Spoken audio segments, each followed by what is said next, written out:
ceramah agama yang akan disampaikan oleh Bapak Al-Ustadz kita, Bapak Maher Fahri SAG. Kepada Bapak, waktu dan tempat kami persilahkan.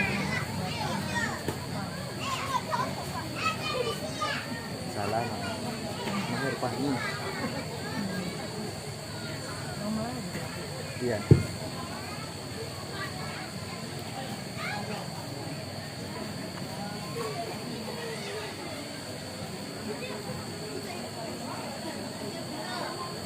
Assalamualaikum warahmatullahi wabarakatuh. Waalaikumsalam warahmatullahi wabarakatuh. Kurang semangat.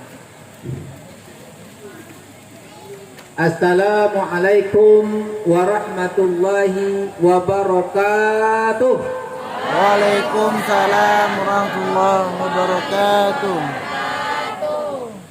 Yang menjawab salam dengan sempurna kita doakan panjang umur serta taat. Amin. Kalau ada sakit-sakitan disembuhkan oleh Allah Subhanahu wa taala. Amin. Jika dia gadis belum dapat jodoh, diberi jodoh yang soleh. Amin.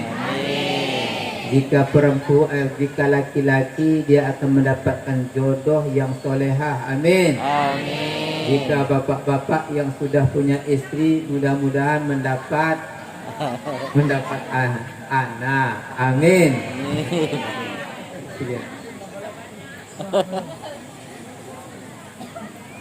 Semoga kita semua dipanjangkan umur sampai menikmati Ramadan pada tahun ini. Amin. Amin ya rabbal alamin. Alhamdulillah.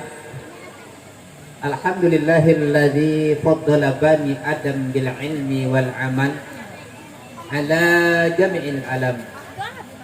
Wassalatu wassalamu ala sayyidil arabi wal ajam wa ala alihi wa ashabihi yunabi'ul ulumi wal hikam. Ashhadu an la ilaha illallah wahdahu la syarika lah wa ashhadu anna Muhammadan abduhu wa rasuluhu la nabiyya ba'dah. Allah Ta'ala fil Qur'anil Karim, bismillahirrahmanirrahim. Subhanalladzi asra bi'abdihi laylan minal masjidil haram ilal masjidil aqsa alladzi barakna hawlahu linuriyahu min ayatina innahu huwas sami'ul basir. Sadaqallahul azim. Thumma inni tawakkaltu 'ala Allahi la haula wa la quwwata illa billahil 'aliyyil 'azim. Rabbi najina minal qaumiz zalimin. Allahumma inna nas'aluka huda wa rahmah ya Allah ya arhamar rahimin. Yang saya hormati Bapak Kepala Desa Kesuma atau yang mewakili. Yang saya hormati para perangkat desa, RT, RW, Kadus. Yang saya hormati alim ulama, Ustadz, Ustazah, cerdik pandai, pemuda dan pemudi, umumnya kaum muslimin wal muslimat, hadirin wal hadirat yang dimuliakan Allah Subhanahu wa ta'ala. Pada malam hari ini, sebelum saya berpanjang lebar menyampaikan ceramah Isra Mi'raj, bak kata pepatah, tak kenal maka tak cinta maka tak jadi. Kan begitu Pak? Maka semoga terjalin cinta, terjalin silaturahmi kita. Maka pada malam hari ini saya ingin memperkenalkan diri. Saya yakin bapak-bapak, ibu-ibu belum kenal dengan saya. Ya Bu? Sudah kenal Bu? Belum kan? Tapi ketahuilah, pada malam hari ini ibu-ibu, bapak-bapak, penitia telah mengundang ustadz yang mahir di sore. Ya. ustadz yang mahir di sore. Namanya. Karena nama saya sendiri memang Mahir, Ibu. Jadi nama saya Mahir Fahmi. Nah itu. Jadi nggak heran kalau ustadz yang mahir itu di sore saya sendiri. Saya tinggal di sore lebih kurang 20 tahun. Dan saya alhamdulillah sudah memiliki 3 orang anak. Dan alhamdulillah anak yang tertua di pondok pesantren di Banda Aceh ya tahun ini insya Allah tamat aliyah ya. Dan saya juga sudah punya istri walaupun nampaknya masih bujangan ya. Ya Bu ya, masih bujangan ya nampaknya. Tapi saya sudah punya istri. Alhamdulillah. Jadi kalau ada anak ibu-ibu yang masih gadis, itu doa saja miripnya seperti saya. Amin. Ya Rabb. Bapak-bapak, ibu-ibu yang dimuliakan Allah Subhanahu wa taala. Pada malam hari ini kami sudah terikat sedikit dengan judul. Ini judulnya dengan memperingati Isra Mi'raj. Kita akan membangun, menuntun insan mandiri dalam beribadah dan menciptakan akhlakul karimah. Begitu intinya, ya Bu Ibu ya. Maka sesuai dengan firman Allah Subhanahu wa taala, "Walikullan naqussu 'alaika min amba'ir rusul ma nutabbitu bihi fuadak وجاءك في هذه الحق وموعظة وذكرى للمؤمنين." Allah. Setiap cerita yang kami ceritakan kata Allah kepadamu dari cerita nabi-nabi adalah untuk memperkuat imanmu, dan dari cerita itu kami akan mendapatkan pelajaran dan peringatan. Artinya dengan kisah Isra Mi'raj banyak sekali yang akan kita gali, terutama dalam meningkatkan keimanan kita, mendidik jiwa kita menjadi mandiri dalam beribadah kepada Allah Subhanahu wa taala. Begitu Ibu. Karena sejarah Isra dan Mi'raj ini sejarah luar biasa, mukjizat Rasulullah yang pada waktu itu banyak yang mengingkarinya. Hampir 90% nggak percaya dengan kejadian Isra Mi'raj.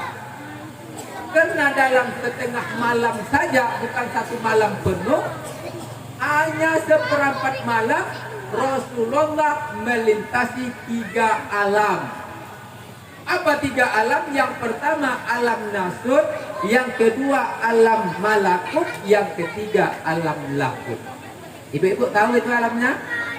Ibu tahu nggak? Perlu diterjemahkan nggak? Perlu. Alam nasut adalah alam yang kita huni sekarang ini. Ada manusia, ada binatang, ada jin. Kenal Ibu jin? Ada jin separuh manusia, ada manusia menjadi jin, ada jin sesungguhnya. Maka perperangan dan pertempuran di alam malakut ini, di alam nasut ini yang paling banyak. Dan yang kedua ada namanya alam malakut. Alam malakut dari Masjidil Aqsa naik ke atas ke langit pertama, kedua sampai langit yang ketujuh. Maka itu adalah alam malakut, alamnya malaikat. Jadi langit pertama, kedua sampai ketujuh itu alam malaikat. Di sana bapak-bapak, ibu-ibu aman, tenang, tentram. Tidak ada di sana pemilihan kepala desa, tidak ada di sana pemilihan anggota dewan, tidak ada di sana perselingkuhan suami istri, tidak ada di situ pemilihan umum memilih presiden. Karena di situ alamnya tenang, alam malaikat. Malaikat itu diperintahkan oleh Allah sujud, sujud saja sampai hari kiamat. Dan yang ketiga alamnya alam lahut. Alam lahut itu adalah alamnya Allah Subhanahu wa ta'ala saja yang bisa ke sana. Lahut itu alam ketuhanan, malaikat tidak sanggup. Malaikat Jibril saja tidak sanggup melintasinya. Itu dari Siratul Muntaha, rok-rok sampai ke arasnya Allah Subhanahu wa ta'ala. Maka Allah memberikan kekuatan kepada Rasulullah sampai Rasulullah menghadap Allah di alam aras tadi, lahut tadi. Nah, disitulah mendapatkan perintah sholat 5 kali sehari semalam. Bapak-bapak, ibu-ibu yang dimuliakan Allah, ibu masih sadar kan? Alhamdulillah. Di mana kita mengambil hikmah dari Isra Mi'raj, bahwa Isra Mi'raj ini adalah mendidik manusia mendirik? Kita lihat bapak-bapak, ibu-ibu, sebelum Nabi Muhammad SAW Isra Mi'raj, ketika di malam itu pas tanggal 27 menurut satu riwayat, beliau waktu itu berbaring di Hijr Ismail. Di situ ada paman beliau Hamzah dan ada ditemani juga oleh Ja'far sepupu beliau. Ketika itu datang dua orang malaikat, Jibril dan Mikail. Ini malaikat yang paling setia dengan Rasulullah, Jibril, Mikail. Allah perintahkan turun pada malam itu membawa Rasulullah untuk mengadakan perjalanan Isra dan Mi'raj. Apa sebelum berjalan Isra itu dari Masjidil Haram ke Masjidil Aqsa? Sebelum diadakan perjalanan dibelah dadanya dulu. Nah ya, kita sudah tahu kan, dibelah dada Rasulullah. Maka orang-orang dokter, ilmu medis mengambil cara pembedahan inilah. Orang hamil 9 bulan dibedah. Kalau sekarang yang canggih sekarang ini sudah dibedah, keluar anak, ibunya masih sadar. Ibunya masih sadar, ketahui, bisa melihat anaknya keluar. Maka Rasulullah seperti itu bedahnya. Dibedah, Rasulullah sadar, diangkatlah hati beliau, disucikan hati beliau.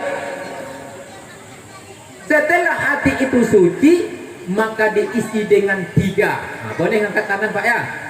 Gak kampanye kan? Nah, boleh 3. Dengan 3 hal yang diisi. Yang pertama iman, yang kedua ilmu, dan yang ketiga hikmah. Ini 3.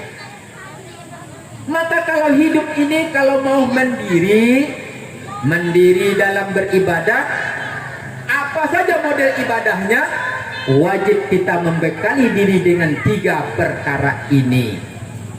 Rasulullah dengan 3 perkara dibekali ini, Rasulullah berhasil melintasi Masjidil Haram sampai ke Masjidil Aqsa, langit pertama ke langit kedua sampai ke 7. Walaupun banyak godaan bapak-bapak ini, di tengah perjalanan Rasulullah mendapat cobaan. Ada yang datang suara dari kanan, dari belakang. Ada datang suara dari kanan, bukan ibu-ibu sini. Ada yang suara dari sebelah kiri, bukan bapak-bapak ini. Ada yang dari hadapan. Semuanya itu menggoda perjalanan Rasul. Muhammad, berhenti Muhammad, tengoklah kami ini. Begitulah kalau bahasa kita. Kalau bisa mampir dulu.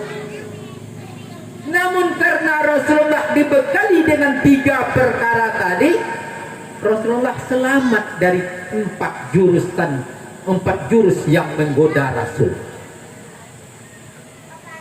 Kenapa bisa selamat? Inilah 3 ini yang perlu.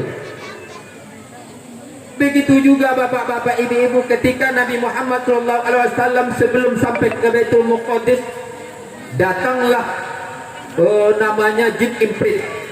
Ibu-ibu, kenal dengan jin imprit? Kenal dengan jin imprit? Nah, ini cerita ya. Ini dalam kitab. Jin imprit itu mengejar dia.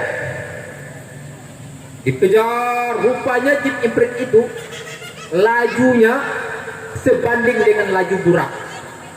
Burak yang dikendarai Rasulullah beserta malaikat Jibril dan Mikail laju itu, namun terimbangi oleh jin ifrit. Rupanya setiap kita berbuat kebaikan, jin ifrit itu pasti akan menggoda kita. Contoh, kalau kita mau membuat pengajian, contohnya kita misalnya membuat pengajian seperti inilah Pak, pasti ada tantangan Pak. Pasti ada tantangan. Inilah mungkin model-model jin ifritnya Pak. Bisa jadi jin ifrit itu berbentuk ibu-ibu, tapi bukan ibu di sini.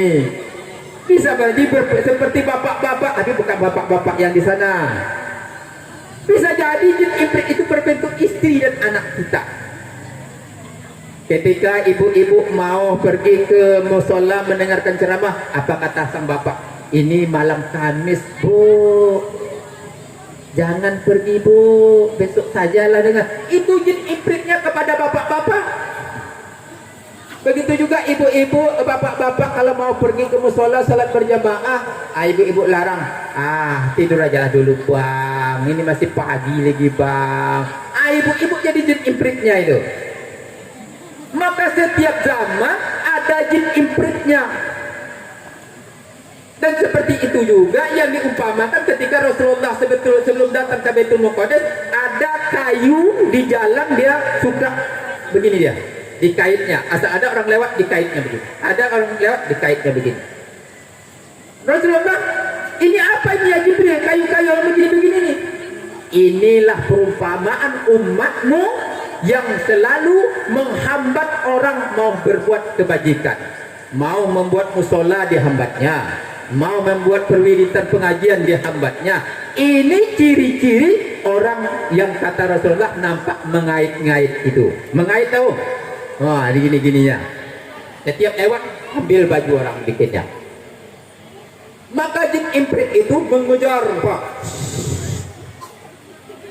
Maka kata Jibril, ya Muhammad, mau diajarkan enggak doa jin ifrit ini? Ibu-ibu mau Bu? Ini ibu-ibu ini enak ya, mau katanya. Baik saya ajarkan. Tapi rekam ya. Kalau ada yang merekam insya Allah dapat. A'udzu biwajhillahil karimi wa bi kalimatil tammatil lati la yujawizuhunna barrun wala fajirun min sarima sarok fil ardi wa min sarma yakhruju minha wa min fatinil laili wan nahari illa tawarikil laili wan nahari illa tariqan yatruku bi khairin ya rahman. Langsung jin ifrit itu tertelungkup Pak. Api yang dibawanya itu padam. Jadi kalau nanti ada jin ifrit masuk ke rumah kita, masuknya kepada ibu-ibu ngamuk-ngamuk, ibu-ibu tuh Pak, itulah jin ifritnya ada. Bacakan doa ini. Ada bapak-bapak mengamuk, bawa parang dia, itu ada jin ifritnya itu. Baca. Panjang kali Ustaz, belum habis doanya parang sudah sampai ke kepala. Kalau enggak begitu ada yang ringkasnya. Mau yang ringkas Bu? Ibu? Nah, bapak-bapak mau kan? Ada yang ringkasnya. Ketika jin masuk ke rumah kita, maka baca istighfar. Astaghfirullahaladzim. Jadi kalau ada ibu-ibu mengamuk ya, selalu menyanyi aja kerjanya, mencerewet aja kerjanya, bacakan istighfar. Diurut Pak dari dadanya sampai ke sininya. Astagfirullahaladzim, astagfirullahaladzim. Ibu-ibu tidak akan marah lagi tuh. Sebentar lagi dibawanya ke dalam kamar tuh Pak. Kalau gitu Bang, tidurlah kita lagi Bang. Tenang dia. Begitu juga bapak-bapak nanti kalau ngamuk-ngamuk dia tidak tahu pasalnya, bacakan istighfar. Astagfirullahaladzim Bang, astagfirullahaladzim. Insya Allah. Yakin nggak? Yakin nggak? Yakin. Ketahuilah bapak-bapak ibu-ibu, kami pernah mengikuti ruqyah, pelatihan ruqyah. Ada 3 jin yang masuk ke rumah kita. Mau dipaparkan nggak? Pertama namanya jin Sibian. Tahu jin Sibian? Bukan Mr. Sibian, jin Sibian. Jin sembilan ini sesuai dengan hadis Rasulullah, dia masuknya waktu maghrib. Jadi waktu maghrib itu kata Rasulullah, kunci rumahmu. Ternyata di waktu itulah masuknya jin sembilan. Apa ciri-ciri jin sembilan ini? Dia mencari dua saja, Pak, Bu. Yang pertama yang dicarinya anak yang umur 2 tahun kurang, 2 tahun atau kurang. Jadi kalau yang sebesar ini nggak mau dicarinya lagi. Yang kedua ibu-ibu. Ini ibu-ibu yang dicarinya. Apalagi ibu-ibu yang hamil 6 bulan, 2 bulan, 1 bulan. Itu yang dicarinya. Ternyata jin sembilan ini masuk ke dalam rahim ibu-ibu. Maka banyaklah ibu-ibu yang keguguran dalam waktu hamil. Ada yang sampai 6 bulan hilang ya. Ini jin sembilan kerjanya. Anak-anak 2 tahun kalau dia menangis membelalak apa? Oh, matanya membelalak kata. Itu tuh dia. Jangan pergi ke rumah sakit dulu. Bacakan Fatihah, Kulhu, Kaudrobi Falak, Kaudrobi Nas, ayat kursi. Kelumpukan dia. Hei jin sembilan, jangan kau dekat ini lagi. Kelumpukan anak kita. Tapi jangan dihempaskan. Kalau dihempaskan nanti bapaknya yang nangis. Anak tuh diam ya. Bapaknya nangis, ibu yang nangis karena mati nanti. Ada jin yang kedua. Mau tahu jin yang kedua? Mau tahu? Mau tahu, Bu? Saya beritahu. Kalau mau tahu saya beritahu. Kalau nggak mau nggak. Ibu mau? Bu, jin yang kedua aja. Jin yang kedua nih. Jin yang kedua itu namanya jin tafrik. Jin apa, Bu? Tafrik. Jin tafrik ini ada segerombolan jin. Apa katanya kepada anak buahnya? Kalau kamu bisa menceraikan suami istri rumah itu, kau akan mendapat mahkota. Maka pergilah dia ke rumah kita semua. Menyebarlah dia. Ada ke rumah Ustadz Mahir Fahmi, ada ke rumah Ustadz Panjen, ada ke rumah Ustadz Supri, ada ke rumah ibu-ibu, ya. Dia datang ke sana. Pertama dia masuk ke jin yang ada di rumah. Kita ada jin di rumah nih. Dia masuk ke situ dulu. Tahu nggak jin di rumah? Tahu nggak? Itu yang dia anak tuh, yang dipegang anak tuh. Tuh yang dipegang anak tuh jin tuh. Kan nggak sadar dia kan? Kita ceramah kan nggak sadar. Nggak sadar dia, tak apa-apa isinya tuh. Nggak sadar dia. Sadar nggak lagi ceramah? Masuklah SMS ke sana. Di WA kita. Bang, ini bunyi SMS-nya. Bang, tunggu di persimpangan sana ya, Bang. Mulailah tuh masuknya. Dibacalah oleh si perempuan. Abang ini baru 2 bulan menikah dengan saya, macam-macam. Padahal itu jin yang masuk. Jangan ditanggapi. Bilang sama suami, ini betul nggak Bang nih? Enggak deh. Ini orang iseng-iseng nih. Nggak percaya, ayo kita balas bersama. Begitu. Jangan langsung cemburu. Ini sudah ada satu WA masuk cemburu sama suami. Padahal suami sudah begitu sayang pada istri bertahun-tahun menemaninya. Dengan SMS di WA datang jin sembilan. Jin apa tadi? Jin tapriknya. Bercerai dia. Bisa jadi jin taprik itu berbentuk tetangga kita, Bu. Tetangga, tahu nggak? Datanglah ibunya dari kampung. Ini suami kamu ini tidak beres ini, katanya. Cerai aja lah kau nih, katanya.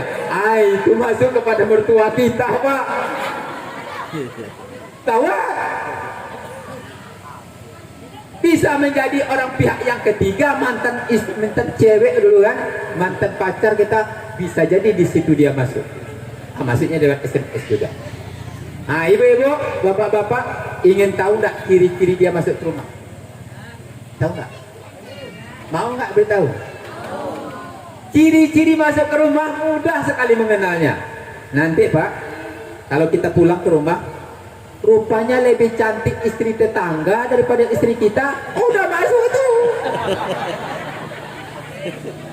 Begitu juga bapak-bapak, ibu-ibu, ditengok suaminya lebih ganteng pula suami tetangga daripada suami kita. Ada maksudnya. Baca cepat Al-Fatihah. Qul huwallahu ahad. Nah itu Pak, yuk. Ada yang terakhir jin jin apa namanya, jin korin. Yang paling bahaya jin korin. Dia kemana pergi kita, dia pergi juga. Lahir anak manusia, lahir anak jin satu. Dia menemani kemana kita pergi. Maka ketika sholat, usalli fardaz zuhri arba'a raka'atin adaan lillahi ta'ala. Allahu Akbar. Separuh perjalanan, Bismillahirrahmanirrahim. Apa kata jin? Jin apa tadi, jin korin? Itu hari mau hujan nih katanya. Tahu ada tadi mengapai jemuran nih, nah ada kolor di belakang. Ya gila ya. Akhirnya Fatihah kita nggak betul lagi. Ada pula. Ini jin korin nih. Terus lurus. Udah subhana rabbil azimi, datang dia lagi. Kamu udah hampir datang ke rumah. Itu kompor belum dimatikan katanya. Akhirnya dibawanya kita berjalan-jalan, Bu. Kita sholat berjalan-jalan. Di dalam pikiran kita masih berjalan lah sampai pula ke pasar apa namanya itu? Pasar apa? Pasar Kamis. Udah sampai ke pasar Kamis lah, bawa pula ke Kerinci. Kita dalam sholat nih. Bismillahirrahmanirrahim. Allahu Akbar. Perjalanan kita masih sholat di rumah, tapi pikiran sudah kemana-mana ditariknya. Sudah ke pasar sore. Lah nampak pula gadis cantik di sore dibikinnya. Udah. Assalamualaikum. Udah nih ya. Assalamualaikum warahmatullahi wabarakatuh. Sholat saya. Baru sadar sholat. Ini bahaya juga Pak. Bahaya lagi nih kan. Akhirnya sholat kita nggak khusyuk. Maka oleh sebab itu perlu 3 tadi. Apa Bu? Iman, ilmu, hikmah. Kalau tidak ada iman bapak-bapak ibu-ibu, kita tidak akan bisa mandiri dalam kita beribadah kepada Allah. Contoh nih bapak, anak-anak nih, anak nih. Kita akan menyuruh anak ini sholat subuh, pasti kita bangun nak. Bangun nak.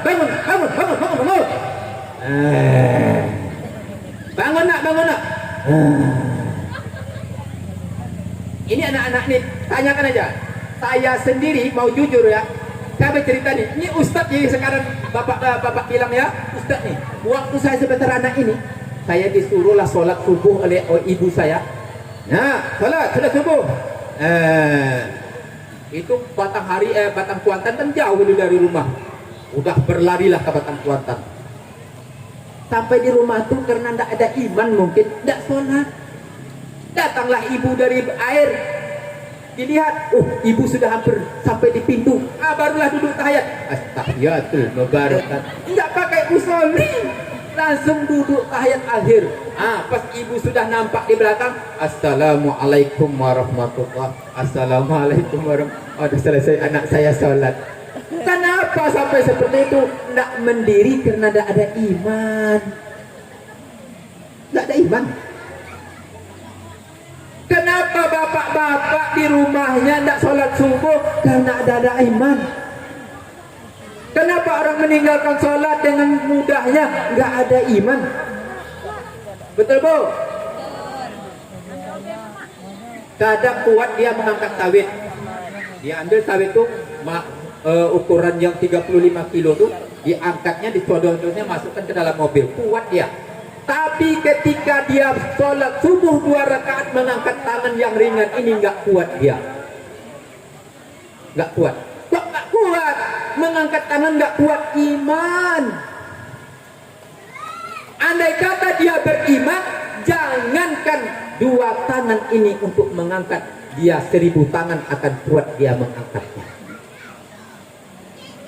Innamal mu'minuna alladzina idza dzukirallahu wajilat qulubuhum wa idza tuliyat alaihim ayatuhu zadatuhum imanan wa ala rabbihim yatawakkalun. Bahwa sesungguhnya orang-orang yang beriman itu apabila disebut nama Allah, Allahu Akbar, Allahu Akbar, bergetar hatinya, bergetar jiwanya, walaupun dia tidur nyenyak di subuh hari, bertitarkan seprindet yang setebal 1 meter, dia akan terbangun. Kenapa terbangun? Iman. Getaran iman itu akan mengangkatkan tangan kita, menggerakkan tangan kita, menggerakkan kaki kita, pikiran kita. Akhirnya kita mengambil uduk, kita akan pergi mengejar panggilan azan itu.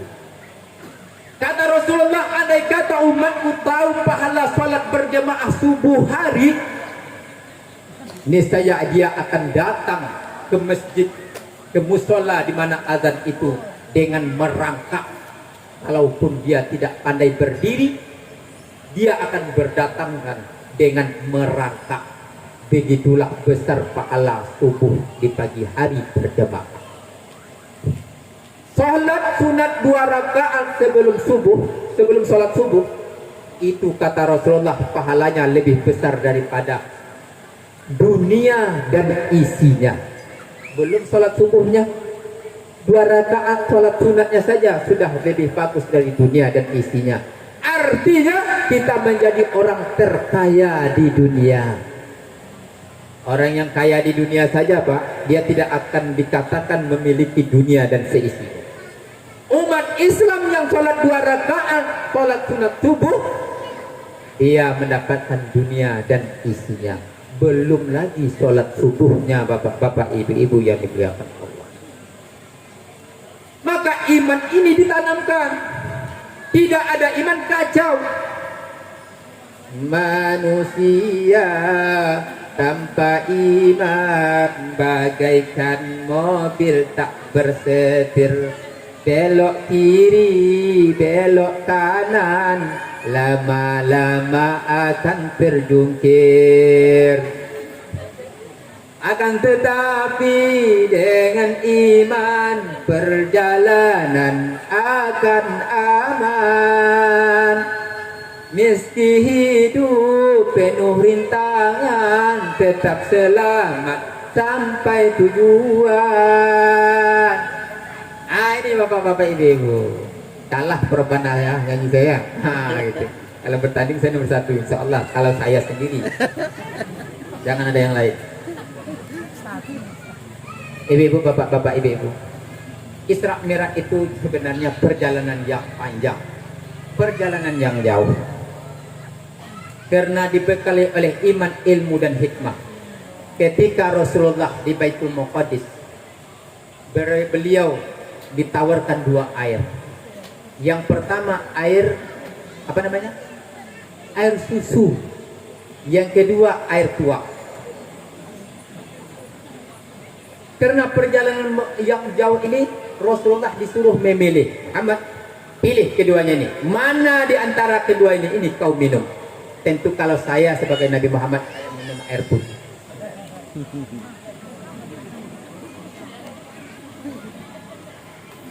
Nabi Muhammad memilih susu. Bapak-bapak ditawarkan 2 ini tadi, susu atau tuak nih? Tuak atau susu? Kalau 2 air ini ditawarkan kepada kita, susu atau tuak maunya? Ibu ini tidak puas-puasnya minum susu ya. Iya, kalau bapak-bapak ini lah wajar saja, pasti kita memilih susu ya Pak. Ya pasti, itulah pasti deh. Maka kata Rasul, kata Jibril, ya Muhammad, andai kata engkau pilih tuak, maka telerlah seluruh umatmu. Jangankan engkau minum tuak, Perda minum tua sudah dibuat oleh DPR RI kemarin. Itu tak minum tua itu tuh Pak. Nabi Muhammad tak minum tua, tapi tak minum tua pun perda sudah terbuat di DPR RI. Pernah dengar? Untung saja Indonesia ini banyak ulama, banyak organisasi Islam protes ke DPR RI, protes ke presiden. Akhirnya presiden cabutlah tua. Tidak boleh lagi kalau begitu. Kalau sempat perda itu, ya, undang-undang itu disahkan tidak dicabut oleh presiden, ibu-ibu, bapak-bapak akan melihat setiap persimpangan jalan ada diskotik menjual tua dan akan bergelimpanganlah anak-anak kita mabuk-mabukan bapak-bapak ibu-ibu. Kok bisa berdiri seperti itu? Kok kenapa terbuat perdanya? Ini tadi jawabannya Pak. Kok tidak ada iman? Tidak ada apa Bu? Ada iman. Ibu mengangkat anggota dewan tak memiliki iman.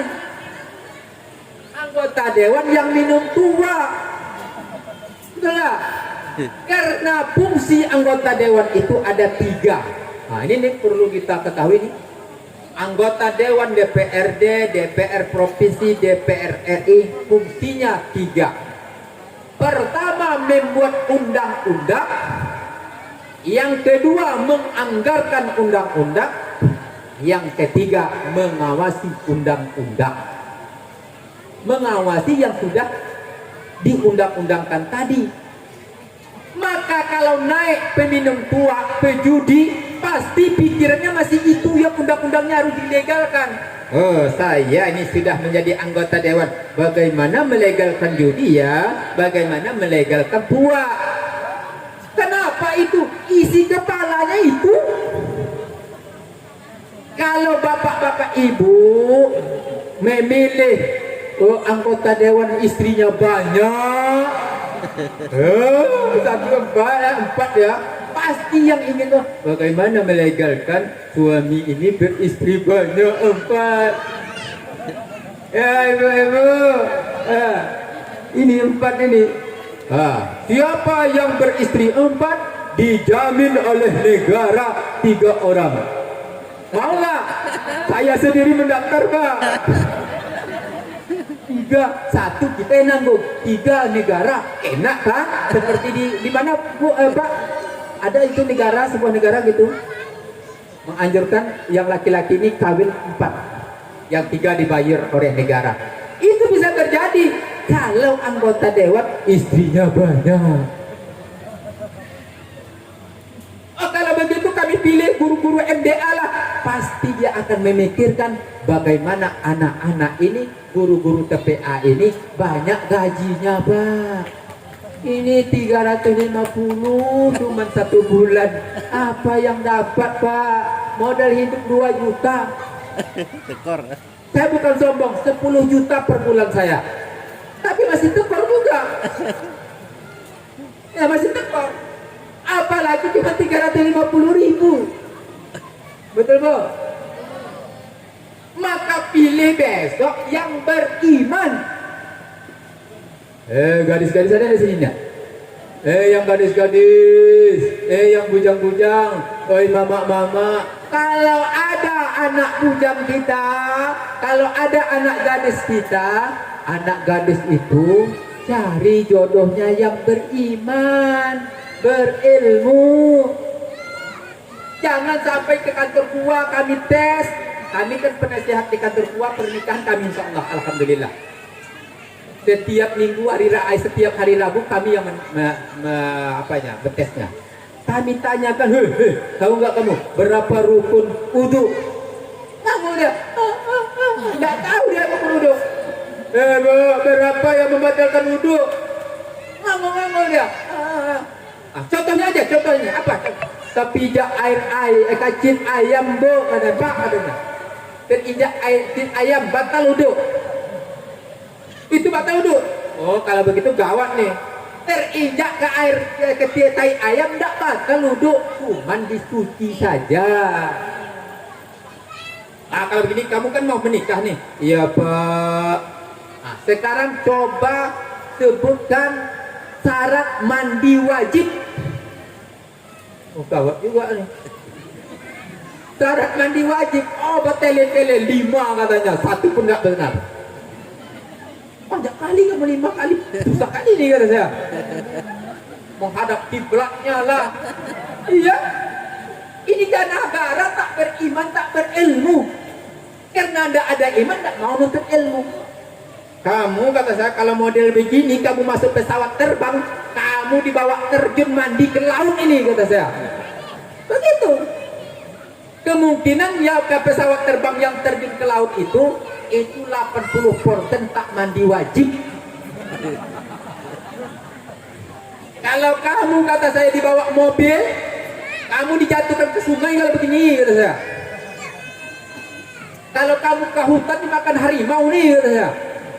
Begitu kan marahnya saya, bapak-bapak, ibu-ibu. Kalau nggak percaya besok coba bapak-bapak, ibu-ibu menikah ke sana. Kalau saya penasehatnya begitulah pertanyaannya. Ya, saya nggak peduli mau menikah yang kedua, masalah. Mau ketiga, saya masalah. Saya insya Allah yang penasehatnya di sana. Berdua kami. Jadi bapak-bapak, ibu-ibu, pilihkan calon suami itu yang beriman dan berilmu agama. Karena bapak-bapak memberikan tanggung jawab sebulat-bulatnya kepada calon suaminya. Aku nikahkan engkau dengan ini nih. Kalau sudah disambutnya aku terima, kata sang saksinya, maka tanggung jawab ibu-ibu, bapak-bapak 100% dikasihkan kepada seorang laki-laki tadi. Otomatis kalau laki-laki itu tidak beriman, tidak bertakwa, ibu-ibu menjerumuskan anak-anak ibu-ibu ke nerakanya, na'udzubillah, tsumma na'udzubillah min dzalik. Maka oleh sebab itu, ibu-ibu masih ada anak yang gadis kan? Masih? Bapak-bapak masih ada yang anak gadis? Buat promosi di Facebook, di mana saja, menerima lamaran laki-laki yang beriman dan berilmu. Syaratnya adalah, tesnya adalah baca Al-Quran. Yang kedua syaratnya adalah sholat 5 waktu sehari semalam, bagus, aktif, bagus. Kalau bisa sholat berjemaah buat di situ. Nah, bisa gitu, Bu? Kalau seperti itu akan melamar siapa? Pasti melamar ustaz-ustaz. Yang preman tak berani. Ini nak bisa saya. Fatihah saja tak betul ini. Mengaji saya tak bisa nih. Tak jadilah melamar anak bapak tuh. Kita buat di situ. Siapa yang bisa lulus seleksi, dia akan menjadi jodoh anak saya. 2 kopling sawit menunggu. Mobil Mercedes 1. Wah, gitu ya kan? Tak tanggung-tanggung. Maka saya orang pertama melamar. Coba. Ya, saya ikutlah. Ikut saya. Tapi ibu-ibu, bapak-bapak, tambah satu lagi ya. Catatannya tak pernah menikah. Oh, gitu. Tak pernah menikah. Nggak jadilah saya kalau begitu. Nggak jadi saya ikut perlombaannya. Biarlah ustadz-ustadz yang singel-singel saja. Berani, Bu? Jangan ditanya kerjanya apa. Jangan ditanya PNS atau swasta. Tapi tanyakan sholat dan membaca Qur'annya bagaimana. Siapapun yang kita pilih, ini standarnya iman dan takwa. Iman dan ilmu agama tadi. Mau kepala desa, mau RT, mau RW, mau calon suami, mau presiden, standarnya ini bapak-bapak, ibu-ibu. Kalau hidup itu mau mendiri dan selamat dunia dan akhirat. Bapak-bapak, ibu-ibu yang dimuliakan Allah, sudah lama enggak? Belum. Rasulullah SAW Isra Mi'raj itu apa yang diambil? Apa, Bu? Sholat 50 kali sehari semalam. Ketika Rasulullah dikasih sholat 50 kali sehari semalam, melewati langit ke-6, ditegurlah oleh Nabi Musa alaihissalam. Ya Muhammad, apa yang engkau dapatkan dari Allah? Kata Nabi Muhammad, saya mendapatkan sholat 50 kali sehari semalam. Oh, kalau 50 kali sehari semalam, umatmu tak akan ada yang sholat. Minta lagi. Umat saya saja nggak pergi mencangkul, nggak menodos sawit. Dia cuma diberi makan manna dan salwa setiap hari dari surga. Itu pun 1 kali seminggu hari Sabtu saja kami suruh sholat, nggak sholat mereka. Apalagi umatmu yang kecil. Waktu 24 jam. Sholat 50 kali sehari semalam. Artinya setiap setengah jam sholat. Belum kita mendodos sawit Pak 1 batang. Allahu Akbar, Allahu Akbar, sholat lagi. Yang paling kasihan pengantin baru. Belum mau masuk kamar baru Allahu Akbar, Allahu Akbar, atau pas keluar lagi. Aduh, azan lagi. Sudah sholat, kembali lagi ke rumah. Baru mulai bercerita-cerita Allahu Akbar, Allahu Akbar. Enggak jadi lagi. Tidak ada beranak-ranak lagi tuh. Kalau begitu aku sendiri tidak sholat Pak. Kamu sendiri tidak sholat. Kamu yang mengumumkan tidak sholat. Tidak sanggup lah. Tak sanggup bapak-bapak ibu-ibu kalau 50 kali sehari semalam. Tawar. Pergilah tawar. Nabi Muhammad dengan cintanya kepada kita, pergi dia. Itu menurut suatu riwayat berbolak-balik sampailah akhirnya 5 penawaran. Berapa? 5 itu pun berat. Kata Nabi apa tadi? Nabi Musa. 5 pun berat. Kalau bisa gratis tak sholat. Ya Bu, tak payah sholat. Iya Bu, iya, tak payah sholat. Auzubillah min dzalik. Padahal bapak-bapak ibu-ibu, sholat 5 kali sehari semalam itu kebutuhan kita. Ada 4 fungsi sholat itu sebenarnya. 4 sholat. 4 apa tadi? 4 fungsi sholat. Yang pertama, sholat itu sebenarnya bapak-bapak ibu-ibu untuk membentuk manusia berakhlakul karimah. Inna sholata tanha anil fahsya'i wal munkar. Sholat dapat mencegah perbuatan keji dan munkar. Coba lihat kita dalam surat Al-Maidah ayat 6. Ya ayyuhalladzina amanu idza qumtum ilas shalah faghsilu wujuhakum wa aydiyakum ilal marafiq wamsahu bi ru'usikum wa arjulakum ilal ka'bain. Apa artinya? Hai orang-orang yang beriman, apabila kamu mau sholat maka basuhlah mukamu. Setelah itu basuh 2 tangan hingga siku, sapu sebagian kepalamu, basuh 2 kaki hingga mata kaki. Coba kita hayali, kita cermati, kenapa disuruh muka dibasuh? Kenapa enggak dengkul? Enggak dengkul. Muka dibasuh. Karena di muka ada 2 mata. Ada 2 mata. Di muka ada lubang hidung 2. Di muka ada lidah. Ya, ada gigi. Ada yang masuk ke perut ini di muka. Maka muka yang selalu diudukkan, muka ini akan bercahaya-cahaya. Dilihat menyenangkan. Istri yang suka beruduk akan menyenangkan suami. Tidak ada gunjing fitnah lagi. Ibu, tidak ada gunjing. Kalau mau ada juga masih menggunjing, memfitnah, suka SMS. Tahu Bu, SMS? Ibu suka SMS nggak? Suka SMS? Tahu nggak SMS? Senang melihat orang susah, susah melihat orang senang. Itulah SMS. Maka orang yang sholat dia tidak ada lagi suka SMS, senang mulu orang.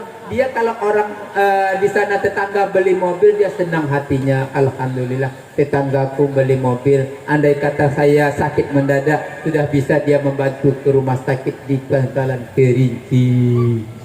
Syukur. Kalau nggak ada tetangga punya mobil, bisa jadi kita dibawa dengan gerobak atau ampun. Ayo lagi. Kita basuh dua tangan hingga siku. Oh, ibu-ibu. Jadi orang yang sholat itu lidahnya terpelihara, matanya terpelihara, hidungnya terpelihara, telinganya terpelihara. Kan bingal nih. Ada gini-gini kan ya. Bingal, kau bingal. Telinga ini kan kurang ajar kadang. Begini-gini kan. Kadang dia nggak cerita, saya nggak cerita, tapi suka mendengar cerita. Iya. Coba. Apa tuh? Itu orang tuh sudah pisah.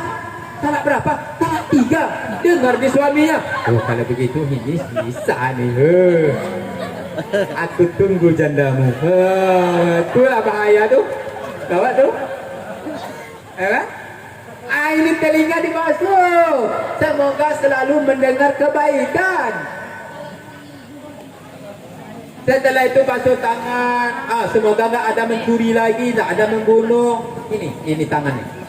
Suka bersedekah. Bu, tangan yang beruduk ini suka sedekah. Bersedekah tahu nggak manfaatnya? Besar kali. Kita besok ibu, kalau ke hari kiamat itu, kita walaupun 10 hektar sawit kita nggak ada manfaatnya. Ketika kita mati, tidak akan ada dibekalkan oleh orang 1 tandan sawit. Ada enggak lihat orang mati 1 tandan sawit dibawakan?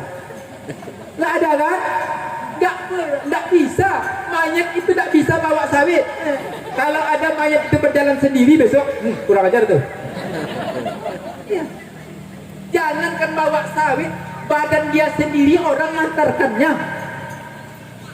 Begitulah manusia di lemahnya. Ke alam kubur itu tak bisa bawa apa-apa, dia dibawakan ke sana. Yang hanya bisa tersisa amal soleh.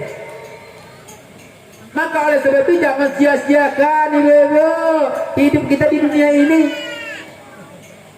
Jangan sia-siakan umur terus berlalu tanpa mencari bekal untuk masa hadapan. Ingatlah di suatu waktu Anda akan bertemu saat mempertanggungjawaban di hadapan Tuhan. Seakan masa itu tiada yang tiada diharap lagi. Orang akan membantu dari kanan dan kiri, walau akan menjerit merata petang dan pagi. Tak ada orang membelah selain amal sendiri. Amal sendiri yang kita bawa di dunia ini baru kita transfer ke sana. Tahu enggak bank akhirat itu? Kita kalau kemana-mana bawa di dompet ini kecil tapi 5 ATM ada di dompet. Betul nggak? Ada bank Riau-nya, ada bank muamalatnya, ada bank BRI-nya. Itu coba lihat di dompet kita tuh. Gimana saja colok keluar duit, colok keluar duit. Jadi hati-hati kalau bapak-bapak banyak mau ATM beli istri dia. Colok rupanya sudah kawin di mana-mana dia karena bawa ATM. Begitu senangnya di akhirat. Di akhirat besok ada ATM. Namanya ATM fakir miskin. Ada ATM musola dan masjid. Ada ATM pengajian-pengajian. Ada ATM apa lagi? Anak yatim udah tadi ya? Belum, anak yatim. Maka duit yang banyak itu kalau mau dinikmati di akhirat besok, berikan. Ini saya sedekahkan untuk fakir miskin. Mudah-mudahan saya terima di akhirat kelak ATM-nya. Ini saya sedekah untuk acara pengajian. Mudah-mudahan ATM ini terbentuk di akhirat besok. Di saat-saat kita membutuhkan mobil di sana, makanan di sana, ATM sudah ada. ATM yatim, ATM apa lagi? Fakir miskin, ATM masjid dan musola, ATM pengajian. Ini yang menjadi ATM kita, bapak-bapak, ibu-ibu. Sawit tak bisa kita bawa. Inilah pintu-pintunya disediakan oleh Allah Subhanahu wa taala.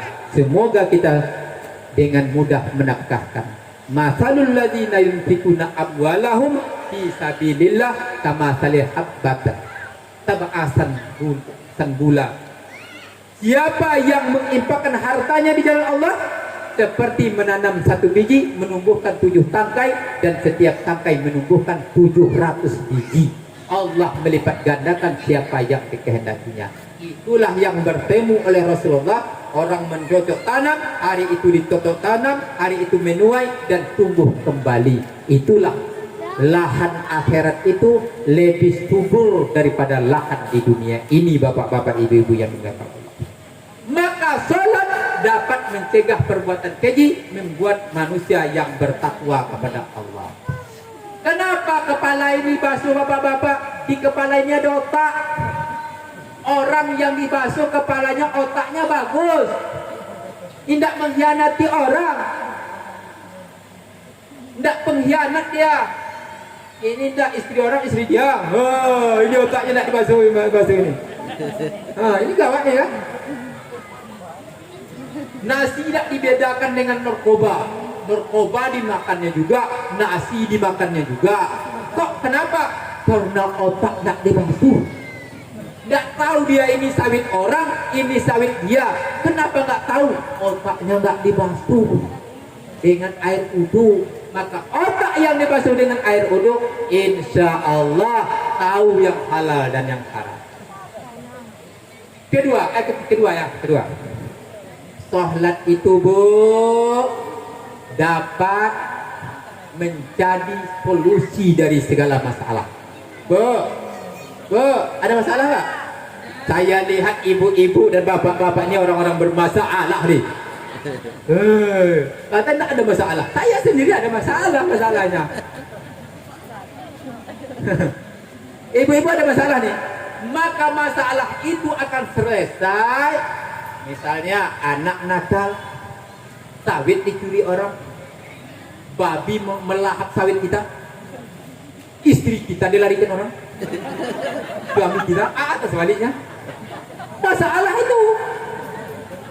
Anak narkoba, masalah itu. Maka masalah itu jangan diceritakan. Jangan diceritakan kepada tetangga. Jangan diceritakan kepada mertua. Jangan diceritakan lewat Facebook dan WA. Ini nak, ini saya sudah bermasalah dengan suami saya ini. Suami saya mungkin mau berselingkuh nih. Ini. Terus, dibaca oleh. Cantik juga perimannya nih. Ya. Saya tunggu jandamu. Saya. Maka kata Allah, wasta'inu bisabri wassalah. Minta tolong kepada sabar dan sholat. Solusinya sholat. Bertengkar dengan suami istri, Bu, bertengkar suami dan istri. Pas waktu maghrib, Allahu Akbar, maka sang suami, gencatan senjata lah kita dulu, Dek. Gencatan senjata apanya? Gencatan Dek ini azab. Baiklah kalau gitu. Salatlah mereka berdua, ya. Salat. Siapa imam? Abang imam. Wah, oke lah, Dek. Kalau si istri suaranya keras, suami lembek sedikit. Ya, Dek, kalau begitu biarlah saya salat. Begitu. Saya imamnya, Dek. Ini enggak. Abang imam. Yang imam. Iya, Dek. Itu. Cerai. Suami keras, istri lembut. Ini. Bang. Lembut itu pasti yang laki-laki itu. Ya, Dek, kalau begitu. Begitu. Bawa salat. Suruh jadi imam. Bismillahirrahmanirrahim. Ayat yang pertama Al-Fatihah itu pasti meleleh air mata ibu-ibu. Alhamdulillahi Rabbil Alamin. Enak juga abang nih, ndak jadilah cerai kalau gini. Ar-Rahmanir Rahim. Udah leleh tuh, sampai assalamualaikum udah mulai tuh. Sampai di assalamualaikum doa nanti. Ya Allah, jadikanlah istriku seperti soleha ya Allah. Jadikanlah istriku seperti Siti Hawa ya Allah. Ya Allah, jadikanlah istriku bidadarimu di surga ya Allah. Nah itulah kata sang istri dia di belakang. Amin, amin. Udah berhenti masalah, selesai tuh. Maafkan saya Bre ya, mungkin kata-kata saya selama ini kurang bagus, mungkin jajan kurang banyak. Pasti dimaafkan Bu, dimaafkan. Akhirnya kembali dengan sholat. Sholat dapat menjadi solusi dalam kehidupan. Ketiga, sholat dapat menenangkan jiwa, Bu. Sholat dapat memberikan ketenangan jiwa. Allah menciptakan kita ini orang yang bermasalah, yang banyak keluh kesah. Innal insana khuliqa halu'a idza massahu syarru jazua wa idza massahu khairu manu'a illal musallin. Bahwa sesungguhnya manusia itu diciptakan bersifat gelisah. Hari penghujan dia mau minta hari panas, hari panas minta musim penghujan. Sudah punya istri nak minta istri lagi. Satu anak tak cukup minta dua. Satu kopleng tak cukup minta dua kopleng. Itulah watak manusia. Gelisah. Idza masyahu syarru jazua. Apabila ditimpa musibah dia sawit kecurian, istri berselingkuh, anak-anakan, ceritalah kemana-mana. Wa idza masyahu khairu manua. Ketika dia diberi koplengan sawit banyak, badan sehat, istri cantik, lupa diri kata Allah. Kikir dia tak mau bersedekah. 10 juta tak bersedekah, rupanya kredit 20 juta. Agawatnya ya. Akhirnya susah cerita kemana, cermata mana. Maka obatnya kata Allah, illal musallin, kecuali orang-orang yang sholat. Maka sholat itu kalau khusyuk akan menenangkan jiwa kita, bapak-bapak, ibu-ibu. Kalau ada semakin sholat kita, semakin susah kita, sholatnya diperiksa. Mungkin tak beres. Semakin sholat, semakin miskin. Semakin sholat, semakin gelisah. Itu petanda sholat kurang sempurna. Maka oleh sebab itu, tanamkan iman, tanamkan ilmunya. Sholat dengan baik, rukunnya betul. Mungkin saja bisa jadi uduknya nggak beres. Kita berwuduk di rumah, tapi wuduk kita dengan air mustakmal. Air itu ada dibagi-bagi itu. Ada air mutlak, ada air mustakmal, ada air mustamas, ada air mutanajis. Bisa jadi mungkin kita berwuduk dengan air mustakmal selama ini. Akhirnya wuduk kita nggak sah. Perlu pengajian. Itu makanya perlu ada pengajian setiap minggu sekali kalau bisa. Kajian fikih terutama tentang masalah sholat. Jangan wirid-wirid baca Yasin terus. Kami sudah bercerita dengan Pak Panjen. Kalau mau kita sekali sebulan kita datangkan ustaz dari sana 5 orang. Maka sekali pergi kemari hari Jumat 5 khatib. Setelah itu 5 pewiritan. Malam perwiritan, sudah Jumat perwiritannya 5. Sudah maghrib perwiritan 5. Kami satu kali aja berangkat bawa 5 ustaz ke sini. Ini kalau bisa. Pertama masalah sholat. Sholat ini diperbaiki. Ini yang akan menyenangkan hati kita, bapak-bapak, ibu-ibu yang dimuliakan Allah. Wudu kita bagaimana? Rukun wudu yang membatalkan wudu, cara mandi, Mandi wajib nih maksudnya, bukan cara mandi biasa.